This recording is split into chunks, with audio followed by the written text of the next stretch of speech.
નમસ્કાર મિત્રો, જય હિન્દ। હું છું ડીની ચૌધરી। ફરી એકવાર આપ સર્વેનું સ્વાગત કરું છું આપ સૌની સૈયારી યુટ્યુબ ચેનલ ડીઆર ગુજરાતીમાં। તો મિત્રો, આ વિડીયોની અંદર ખાસ વાત કરીશું નવી શિક્ષકોની ભરતી 2025ની અંદર જે જાહેરાત હતી એ મિત્રો આવી ગઈ છે, જેની શૈક્ષણિક લાયકાતની વાત કરવામાં આવે તો જે રાજ્ય પરીક્ષા બોર્ડ દ્વારા ટાટ માધ્યમિકની જે પરીક્ષા લેવાય છે એટલે કે ટાટ સેકન્ડરી, એ જો તમે પાસ થયેલા છો તો એની અંદર ફોર્મ ભરી શકશો અને 40 વર્ષ સુધીની જે ઉંમર ધરાવે છે તમામ લોકો આની અંદર અરજી કરી શકશે।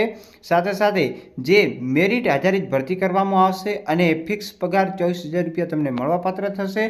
તમામ માધ્યમ એટલે કે ગુજરાતી સિવાયના અંગ્રેજી માધ્યમ, હિન્દી, ઉર્દુ, મરાઠી જેવા અલગ અલગ માધ્યમની અંદર તમામ વિષયની ખાલી જગ્યાઓની વાત કરીશું।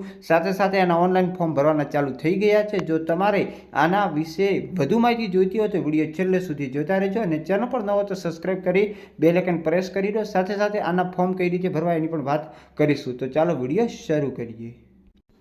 તો મિત્રો, ખાસ સૌથી પહેલાં આપણે જગ્યાઓની વાત કરવામાં આવે તો ગુજરાતી માધ્યમની અંદર જે ગણિત વિજ્ઞાનની 16 જગ્યા છે, સમાજ વિદ્યાની 5, અંગ્રેજીની 8, ગુજરાતીની 6, સંસ્કૃત 3, કોમ્પ્યુટર પણ 3, એટલે કે ટોટલ 41 જગ્યાઓ માત્ર અને માત્ર ગુજરાતી માધ્યમ છે। મરાઠી માધ્યમની અંદર ગણિત વિજ્ઞાનમાં 10, સમાજ વિદ્યામાં 2, અંગ્રેજી અને હિન્દીમાં 4, કોમ્પ્યુટરમાં 1, આમ 17 ખાલી જગ્યાઓ છે મરાઠી માધ્યમમાં। એની પછી આગળ હિન્દી માધ્યમની વાત કરવામાં આવે તો ગણિત વિજ્ઞાનની 4 છે, સમાજ વિદ્યાની 2, ગુજરાતી, સંસ્કૃત, અંગ્રેજી, કોમ્પ્યુટરની 1 ખાલી જગ્યાઓ, ટોટલ 10 છે। પછી ઉડિયા માધ્યમની અંદર ગણિત વિજ્ઞાન અને સમાજ વિદ્યા, અંગ્રેજી, હિન્દી, ગુજરાતી, ઉડિયા તમામની 1 ખાલી જગ્યાઓ એટલે કે 5 ખાલી જગ્યા છે। ઉર્દુની અંદર પણ અંગ્રેજી, ગણિત વિજ્ઞાન અને હિન્દીની 2 ખાલી જગ્યાઓ છે। એના સિવાય અંગ્રેજી માધ્યમની અંદર પણ ગુજરાતી, સંસ્કૃત, કોમ્પ્યુટર, ગણિત વિજ્ઞાન, સમાજ વિદ્યા જેની ખાલી જગ્યાઓ જોઈ શકશો અહીંયા ટોટલ 8 છે અને 80 ને 3 એટલે કે 83 શિક્ષકોની ખાલી જગ્યાઓ કુલ અહીંયા ભરવાપાત્ર છે। અને શૈક્ષણિક લાયકાતની હમણાં જ વાત કરી, ટાટ માધ્યમિકની પરીક્ષા ટાટ સેકન્ડરી પાસ કરેલ હોવી જોઈએ અને જે 40 વર્ષ સુધીના લોકો અરજી કરી શકશે। જે રાજ્ય પરીક્ષા બોર્ડ દ્વારા જે ટાટ માધ્યમિકની જે મેરિટ યાદી છે એના આધારે જે કે પરિણામ છે એ જે તે વર્ષના મેરિટ લિસ્ટના આધારે થશે।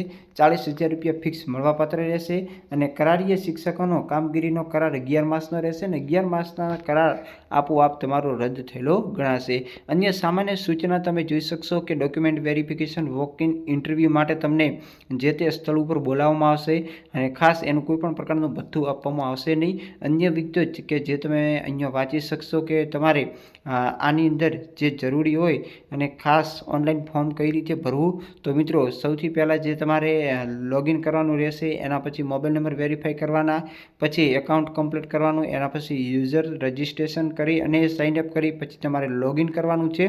લોગિન કર્યા પછી તમારે જોઈ શકો છો કે કઈ રીતે એપ્લાય કરવું એની સંપૂર્ણ ડિટેલ આપી છે અને ખાસ કયા માધ્યમની અંદર અરજી કરવી એ પણ અહીંયા તમને ડિટેલમાં બધી જ માહિતી આપી દીધી છે। તો આ પીડીએફ એક વખત મિત્રો તમારે વાંચી લેવાની, આ ટેલિગ્રામની અંદર હું મૂકી દઉં છું। જાહેરાત ક્યાંની છે તો મિત્રો જોઈ શકો છો, સુરત મ્યુનિસિપલ gov.in ઉપર તમે ફોર્મ ભરી શકશો। એટલે કે સુરત મહાનગરપાલિકા સંચાલિત જે સુમન માધ્યમિક શાળા સેલ હસ્તકની વિવિધ માધ્યમિક શાળાઓ છે એની અંદર 11 માસના કરાર માટે ફોર્મ ભરાય છે। ફોર્મ ભરવાની તારીખ 26/3/2025ના સ્ટાર્ટ થઈ ગઈ છે। છેલ્લી તારીખ છે 15/4/2025ના રાત્રે 11 કલાક દરમિયાન તમે સુરત મહાનગરપાલિકાની વેબસાઇટ ઉપર ઓનલાઈન ફોર્મ ભરી શકશો। તો વધુ માહિતી માટે તમે વેબસાઇટ જોઈ શકશો। તો ફરી મળીશું નવી અપડેટ સાથે નવા વિડીયોમાં। ત્યાં સુધી જય હિન્દ, જય Bharat. Thanks for watching and subscribe my YouTube channel DR Gujarati for more update. Thank you.